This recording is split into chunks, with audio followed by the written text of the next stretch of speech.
Hello, everyone, and welcome back to the Innovative Revenue Leader podcast. Today, we have the opportunity to take a deep dive into marketing, to what is called the marketing data mirage. So that occurs when metrics suggest programs are performing well, but the underlying signals are unreliable, they're inflated, they're not tied to real buying behavior. So basically what you think's happening is kind of not happening, which makes it very hard to do the things that you're trying to make decisions on things. So it makes weak programs look strong, masks gaps in execution, and forces the sales team to chase opportunities that were never real to begin with. So I think many people are dealing with this, so I'm looking forward to digging in.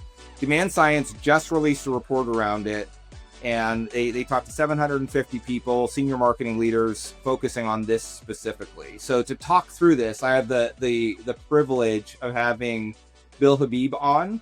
He's the CMO of DemandScience with more than 25 years of executive experience. Bill's built and led high-impact marketing teams at both established technology leaders and fast-growing innovators. He's played a pivotal role in category creation. I worked with him at Verisent when he was working through that category, go-to-market strategy for multiple companies, Oracle, Bullhorn, DataRobot, Verisent, and he's helped guide the creation of multiple unicorns. He's also been a marketing leader at 3 companies that were acquired at 10x valuation. So very distinguished guest to have on, and you were at the center of this. You and I actually hey Bill, it's great to have you on. Great to see you again. Yeah, I mean, you and I had this conversation before we did this, just we were talking about it, and I've always really liked, like you're very thoughtful in the way that you think about things, and you could see it in the report and how you put it together, the way you sequence this, the bites around the top 5, like all this stuff. So I'm super excited to jump in. Let's just start with, a lot of times when people do these surveys, they do a general survey where they think where they're trying to get the answers they want versus like a very target. I have a hypothesis. Like, which one of this for you? Did you know the data mirage at the beginning and you were trying to dig in, or were you looking in general at the problems that are happening around the business, things that are working in marketing, and you came to this conclusion? Yeah, it's a really great question. And so the answer is a mix of both. I knew from 25 years of marketing experience that people were dealing with problems with data and signals, with content, with activation, with now with AI. How do I incorporate that in my processes? How do I continuously innovate? Because a lot of the value comes in the iteration loops and the speed at which you could do that. So I've seen it and lived it myself. I've built big MarTech stacks and found I didn't get the value of them. So a lot of these were problems I've personally seen and experienced as a marketing leader. And I'm in lots of CMO forums hearing from my peers who all talk about these. So we had a theory that these problems were there. And so we went out to test some of those plus other areas to see, hey, is there anything else that we've missed? All around the lines of like, everybody's got to drive higher performance from marketing. Where are there gaps that are potentially sitting in sort of plain sight that we could help marketing leaders close and help them drive more revenue? So we had a thesis, but we also went kind of broad with our questions to see that the thesis get proven, and were there other areas or insights that we missed? Oh, cool. So you kind of knew it was going to go there, so you asked the right questions on it, but then you expanded out just in case you had other things, and it kind of pulled the air. Awesome. Exactly. For example, we asked a lot of questions about AI and marketing.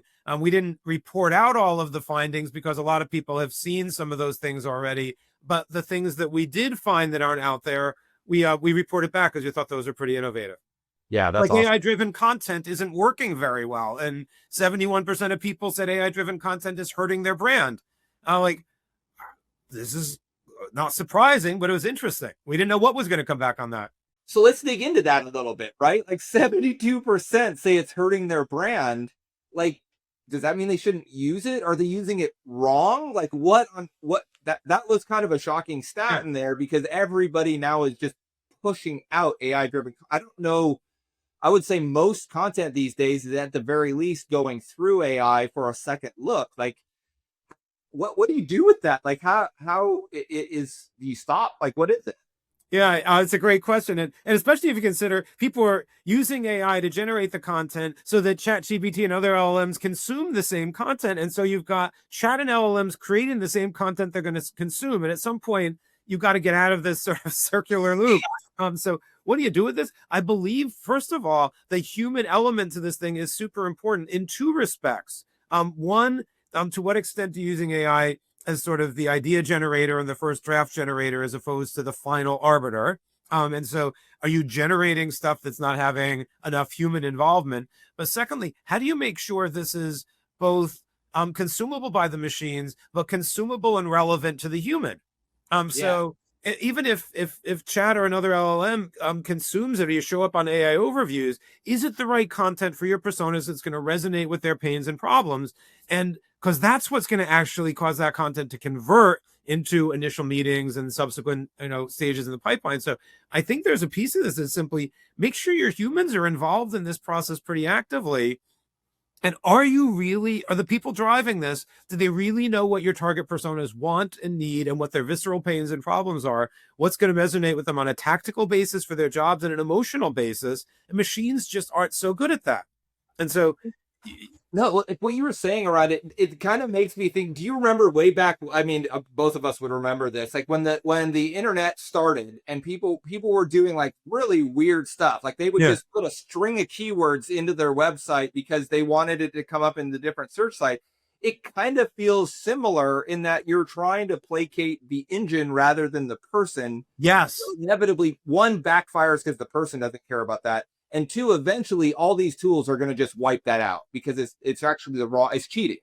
And it's cheating. It's like the old, like you mentioned, it was the keyword stuffing and the metadata tags are at the bottom of website Yeah. pages, but in the meta tags that you were stuffing in there. And yes, at some point this is going to run its course. I firmly believe, and we adopt AI and use it all the time in our content and other things. I'm a massive believer in it. It makes me more efficient. It makes my team more efficient. It makes every marketing team more efficient. But you've got to build into this process, making sure someone knows who's my target persona, what jobs do they have that have to get done, what matters to them for success in their job, and how are you making sure your content is provocative and insightful for them to bring new insights that help them do their jobs better. And like, I don't know that machines can do that very well today. You still have to have humans involved to make sure that all fits. Yeah, I mean, because a lot of the biggest campaigns that work that really drive interest are not the same. Like Yes, the way they stand out is by being different than by being anything you've different. seen before. So if you don't have somebody trying to look for the differences, or even if you're using AI to prompt properly with your expertise to find the differences, yeah, it's the same old crap and everything just looks gray rather than, and then the one or two people who are really making it stand out almost even more. That's exactly right. And what we learned from the finding, which we didn't go into as a core theory, but we learned from it, was when on the revenue topic, when people and marketing leaders are trying to drive more pipeline, almost any sales or marketing leader can emphasize with I think the statement, "Oh crud, we're halfway through the quarter and we're short on our pipeline target." Like, Yeah. okay, like everybody, what do people do? They generate more content, they buy more data, they advertise more. But what's happening is they're dialing up more of the same instead of saying, gosh, do I have a connective thread between my signals, my content, and my activation in ways that are going to make this really efficient? Or do I just dial up more of what I was doing and hope that's going to yield more pipeline? Yeah, so this takes us into another part of it. And you and I had this discussion around this. The like you talked about 87, 80, and this kind of goes into what you were talking about with 87% of marketers chase phantom signals and only 26% become opportunities. And what I told you before on that, I'm like, that actually sounds not too bad because when you're sitting at the top end, it is very hard to understand what a real signal is. And even a signal that's real at the top end, customers are fickle, right? Like I may be interested at this point, but my interest dims as I go. So you're going to have this natural flow through. But I think the point that you're making with it goes back to what you've just been talking about. Like what, why, like, is that like when you think about that challenge, like, is there a way to really keep that all the way through or more than like, I thought 26%. I'm like, oh, that's not so bad. Yeah. But when you looked at it, you're like, no, like there's a real opportunity here. Yes, yes. And here's the extra layer of thought here. And I'm a marketer who was involved for the last 15 years in pushing intent companies and others to get those signals. Who's clicking on Yeah. my stuff? Who's clicking my competitor's stuff? Like, what are the indicators of somebody potentially being in market so I can point my machinery toward going against them? Here are the two problems and the challenges and why that delta kind of jumped out at us. First of all, what's a signal? And all of the companies in the intent space today are also kind of raising this sort of question. Is a signal somebody from NVIDIA clicked on one piece of content, or a few people clicked on pieces of content about supply chain? Does that mean NVIDIA is in the market for supply chain software? No. If what you do without having the context and provenance for that is simply tell your selling team, hey, NVIDIA, you're seeing signals for NVIDIA around supply chain, and then your sales force goes against those, what's going to happen when these flame out and they don't turn anything?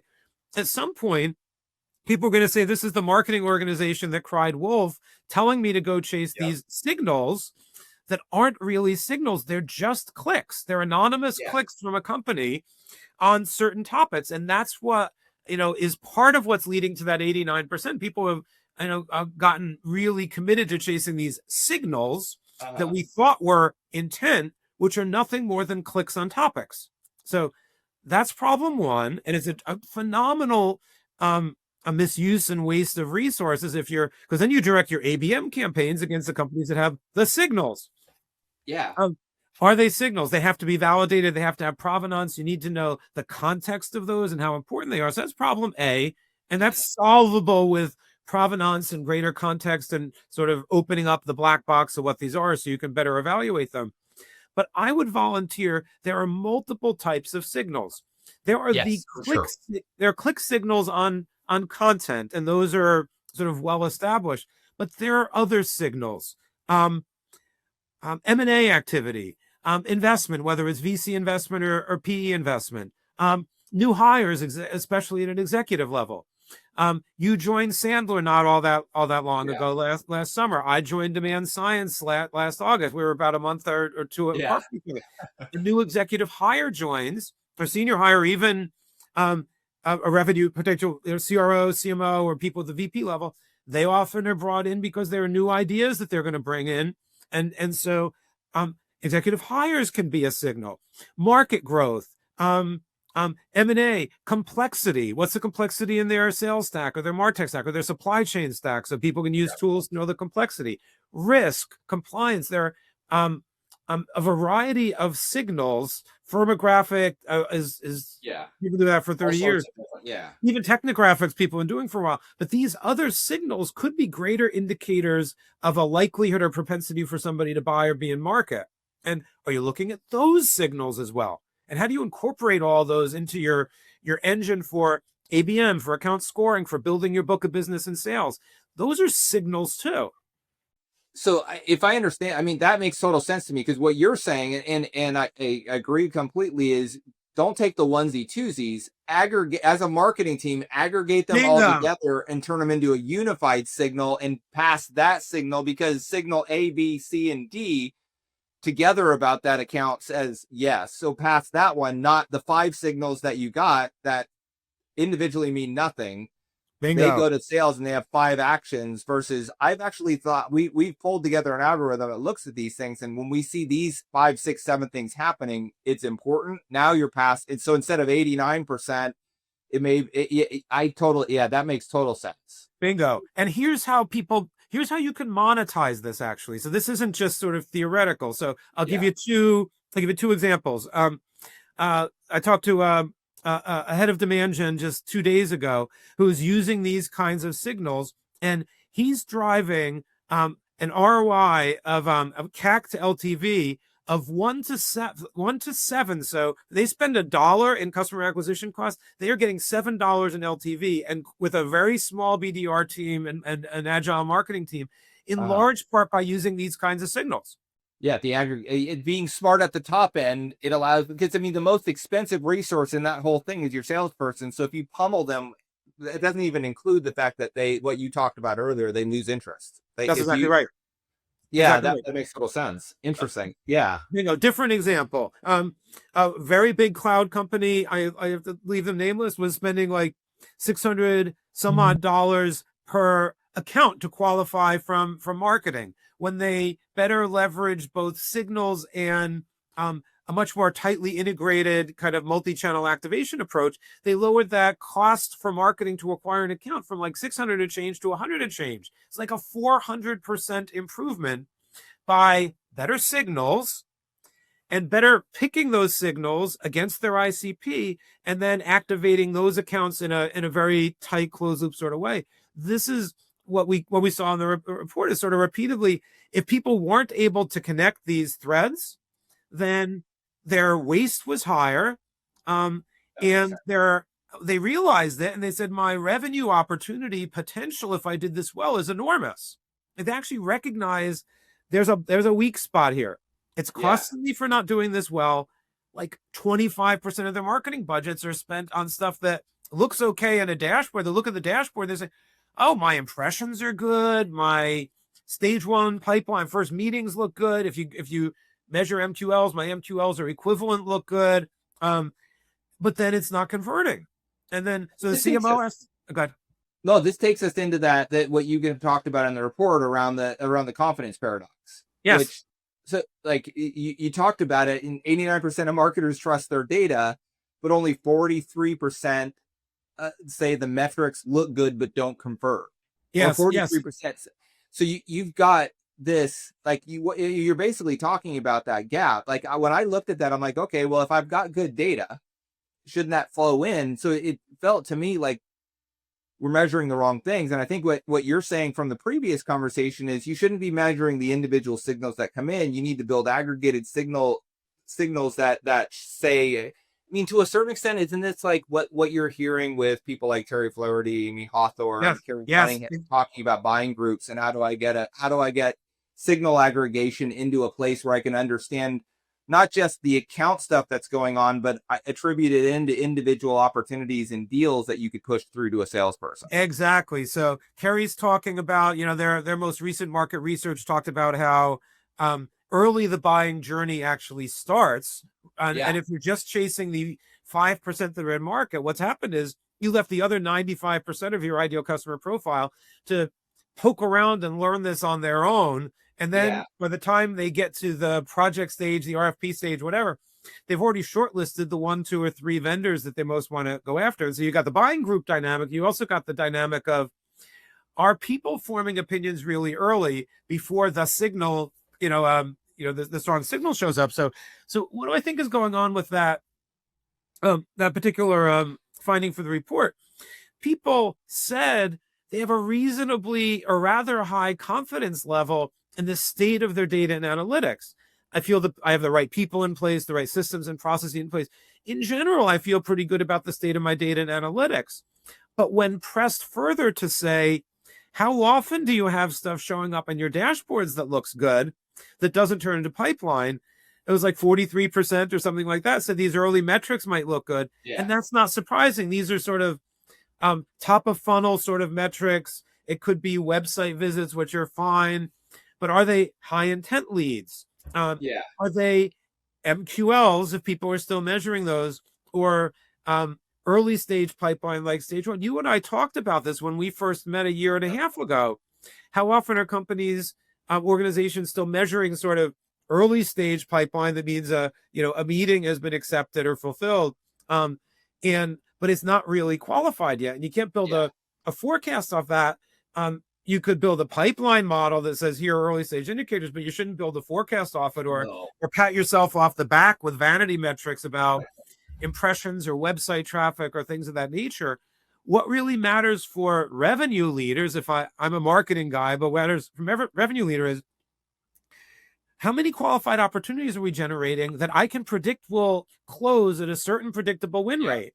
Every quarter that has to go up by 2%, 3%, 5%, whatever your growth rate is, right? Whatever your growth rate is. And so I think the learning for us in this was people felt they had a reasonably rather high level of confidence in the general state of their data analytics. But when it comes down to it, when you're running the demand, you've got a lot of stuff that's showing up green on your dashboard. But this still turns into red when you get to the point of, did I generate the required pipeline to hit the revenue targets? Gosh, and I think this leads in. I want to ask one more question around the report, a really kind of scary metric. And I think you're talking to it here a little bit. It's 85% of marketers spend more time fixing problems than creating programs. That was kind of disheartening. But when what you've talked about so far kind of leads to it, right? Like you're creating all these vanity metrics and putting them in place, but you really don't believe in them. And then you end up having to go fix them on the back end. Like, how do companies like what recommendations would you give? Because it also is a capacity opportunity. If you're spending if 85% are spending that much time fixing stuff, if you could redirect that into something like signal aggregation. Bingo. Yes. So, and let me just acknowledge, as a CMO, I've been one who sat there saying, oh, we got this problem. Let's get more data. Maybe we should get more tools. You and I talked about this, the rate at which AI-powered sales tech tools, MarTech tools are coming out. You can't even keep up with them. It's every week there's another tool, and which one should you buy? And so what people do is I buy more tools, I buy more data, I get more signals, I generate more content, I run more campaigns, each in their respective style without a connective thread that unifies all those. So what do you do about this, especially this problem of people spending lots more time fixing than actually creating? So what are things that the survey revealed that validated things that I've seen or experienced? So a few things. One, buying more tools does not result in more ROI. People who had bigger tool stacks, as the MarTech tool stack got bigger, their ROI went lower. More of them questioned their ROI after they bought more tools. Slim down your stack and think about it in layers. What do I have in my signal layer, my content layer, my activation layer? Focus on quality of signals over volume. And so take that holistic view, not just first party and third party data, and not just clicks, but what are the real drivers of opportunities in my space from a business perspective? Do I have those signals captured well? And am I acting on those, not just once to create an account list, but continuously in an iteration loop that's going to keep adjusting these based on new things happening? So one of them is data, one of them is leaner stacks, verified signals. Better attribution came out in spades. So you have to be transparent in your end-to-end attribution, so you know what works. That's its own kind of can of worms, as anyone in sales and marketing know. Drive your content off data, not what somebody's thinking, and not just what the LLM tool tells you, should be found, but create content that's informed by verified buyer insights and assumptions. You can use AI to help you know what some of those are, and use AI generated templates, but make sure this stuff is sort of personalized and relevant. And then how can you make your systems operate in a much more efficient way? So you replace the time use, some of that's connectivity via API, some of it is leaner stacks. People said they have tons of redundant capabilities across multiple tools in their MarTech stack. Well, which creates complexity, that creates wasted time. Together. Yeah. And so, and lastly, I'd add my own dose to it, which is do less and obsess. What's really going to move the needle, and do that really well across the signals, the content, and the activation, and have the right metrics in place that are really, really oriented around pipeline. What's really contributing to the building of qualified pipeline? So I double down on those things, and but it's connecting all those things that also were often siloed. So that's what the survey said that, and I hear the same thing from CMOs that I talk to. Fantastic. Bill, it's so great to have you on. I love the insights. I always learn something when I talk to you. So yeah, it really pleasure to be here. Fantastic stuff.